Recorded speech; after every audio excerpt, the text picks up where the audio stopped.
It's fully mobile, self-powered, has a diesel engine on the back that we can drive it around. Being able to move in basically any direction that we want, whether it be forward, back, left, right, or radially, has been instrumental for us to load 4 or 5 hatches without even having to move the ship.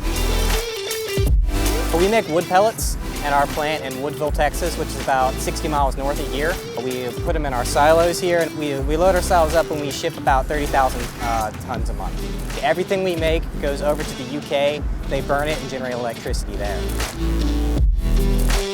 So it's a 170 feet long by a 48-inch wide belt. I think it has the capacity to go up to 1,100 tons. Another really good selling point for us was the built-in dust collector that we have is fantastic.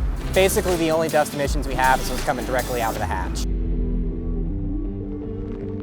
So the chute, it's a much better improvement over what we had before. It has sensors on the bottom of the skirt, and when the wood pellet pile builds up, it tilts those sensors out and automatically raises the chute for us. So when we're loading a ship, we pretty much just keep the chute right in the middle of the hatch, build up that pile, the chute brings itself up when those sensors are tripped, and then it's mostly just let it go until we're ready to trim.